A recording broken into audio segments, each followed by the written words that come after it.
Hi everyone, welcome back to the episode 7 of our first World Chess Championship match series. Due to the Skilling Open, which recently concluded where Wesley So won the title, we had covered all the games over there, due to which we had a small delay in the release of this episode. So, just to get you all back on the track, after the first 6 games in this match, Zukertort is still leading with 4-2 wins. Now, the match is not one sided anymore, where Steinitz had bounced back in the game 6, winning the game 6, making the score 4-2, trying to catch Zukertort from behind. Also, just to remind you, the one who reaches first to the 10 wins will be crowned as the first World Chess Champion. Now, with this momentum shift in the match and a small delay in our episode, I know you all are extremely excited to see how the game 7 fared in the match. So, without wasting any further time, let us get started. Just a quick reminder, guys, if you have not yet subscribed our channel, please do subscribe the channel, and also do not forget to click the bell icon so that you will get notified with our latest video updates. Now, let us get started.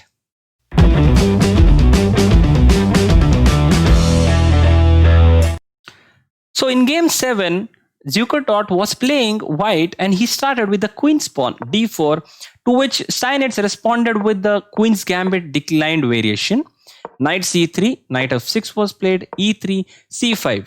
Now, this is the queen's gambit declined, but after e3, this is not the main line. Instead of e3, white prefers to play either bishop g5 or c into d5 nowadays.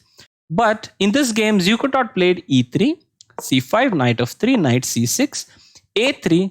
Now, this game is a perfect example of how to handle the position against an isolated queen pawn. So, pay attention carefully. After a3, black decided to play d into c4, which again I am not so sure is the best move. Black can wait here. Generally, in these queen's gambit declined structures, black plays d into c4, but he waits until white is forced to make a move with his bishop. And once white moves the bishop, then black takes d into c4, which forces white to lose one small tempo. That makes sense, right? But in the game, Steinitz played d into c4 directly. He wanted to straight away go to the IQP structure, which is also the isolated queen pawn. Bishop into c4, c into d4, e into d4. Now, you can ask, why not take with the knight first, then the queen first, instead of going into the isolated queen pawn? Now, let me tell you one thing. When you have an isolated queen pawn, you should try to avoid exchanging pieces, because your isolated queen pawn is a long-term weakness. As you go into the end game, your position becomes more vulnerable. With the IQP, you should preserve more minor pieces and major pieces and try to play the middle game and try to build an attack over the opponent's king. So if he plays knight into d4 here, knight into d4, queen into d4, queen into d4, he still is not avoiding the IQP. He's still getting the isolated queen pawn, but with 2 lesser pieces, which white should avoid. He wants the pieces on the board. So he played e d4 correctly. Bishop e7, development, castle, castle, bishop e3. Now, black played an interesting idea. He played bishop d7. Also, b6 can be played here. Develop the bishop from this side to get the bishop on this long diagonal, in which it also controls this d5 outpost. Now, when you're playing against the IQP, you should try to control this d5 square as far as possible. The point being, you're not allowing white to take this d5 pawn break to release his position. So, also b6 can be played, but bishop d7 is interesting as well. Queen d3, rook c8. Now here, Zukertort slightly makes an erroneous move. In these kind of structures, white's rooks are generally well placed on the e and the d files. But he plays rook a c1. The rook on d file and e file both will help white to create an attack in the center and the king side. The rook on c1 is just going to challenge this rook, and if it gets exchanged, it is going to be helpful for black as more pieces are getting eliminated. So you should have played rook a t1. Okay, rook a c1. Now black plays queen a5, keeping an eye on this. getting ready with this rook to come on d8, bishop a2, rook f d8, rook f e1. Even now, at least he can get this rook on d1, trying to control his d4 IQP and support the d5 pawn break. But he plays rook f e1, bishop e8, opening this file for the rook. Opening this d file for the rook to pressurize the d4 pawn. Bishop b1, g6. Now, in this position, white's pieces are not harmoniously placed. If you look at this IQP structure, the rooks needed to be on these files. Then he has ideas like knight e5. The queen on d3 is also in front of this rook, where there is a lot of pressure. And after g6, white's kingside attack is well under control. Now, what black will do is black will move this bishop from here to here, trying to put more pressure on this d4 pawn, and also this bishop on g7 is going to control important kingside dark squares, which are weakened after this g6 move. Okay, so white played queen e2. Black immediately started with this plan: bishop f8, rook e d1, bishop g7. Bishop a2 was played. Now, I would want you guys to pause here and have a small think. But let me give you a hint. Don't think about tactical shots. Think about a positional plan. What would you do? Which piece would you want to go to which square?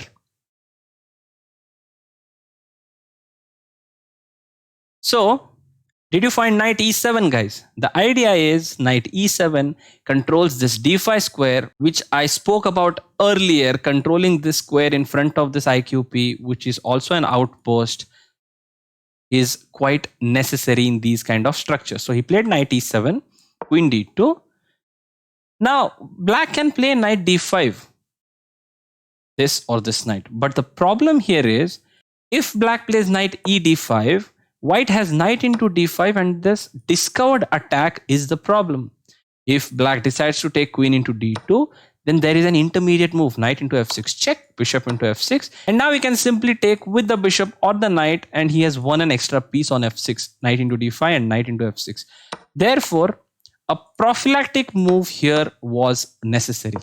Instead of knight d5, obviously, Steinitz saw this shot. Steinitz played queen a6, stepping back, stepping out of this diagonal so that there are no discovery attacks on the queen. Now bishop g5.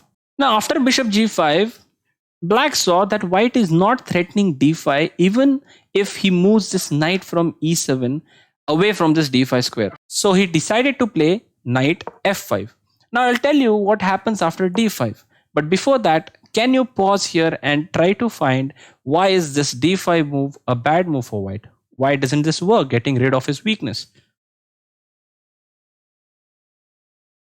So if you have found bishop c6, I am proud of you guys. And if you have not, let me explain you.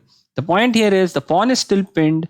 The bishop goes here, puts more pressure on d5.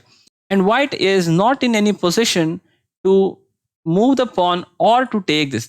Now, white obviously saw this bishop c6 resource. So he rejected the move d5. But he played a very questionable move in this game, which turned out to be a very decisive mistake and which turned the tables for Zukertort. Here, I would still prefer black, but white's position is not terrible.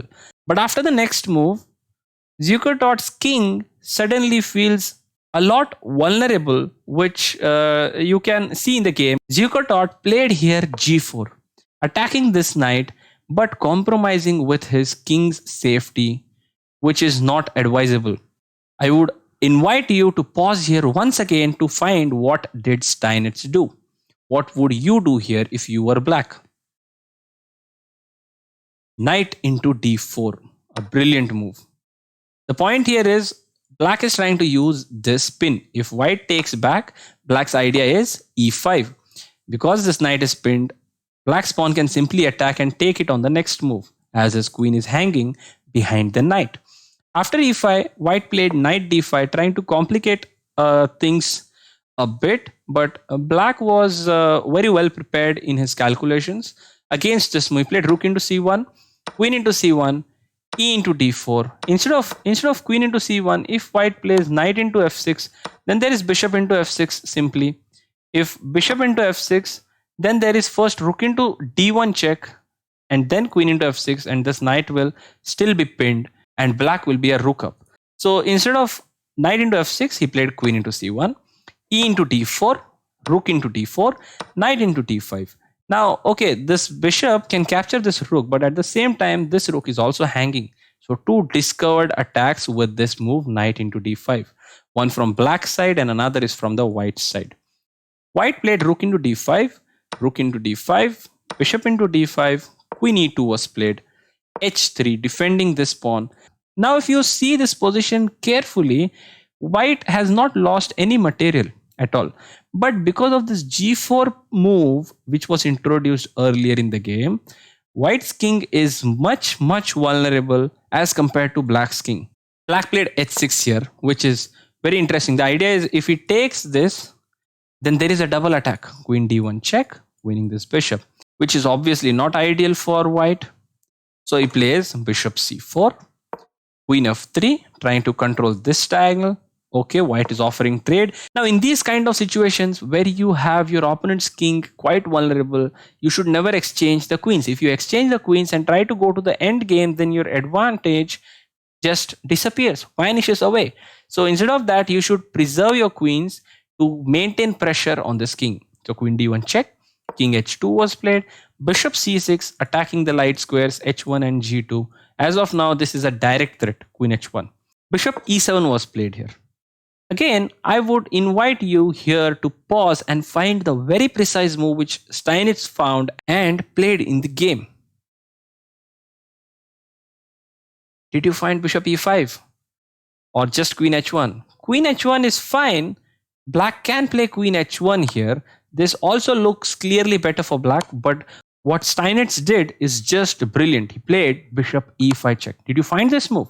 If you did, you are doing extremely good. You are improving your chess with every episode of ours.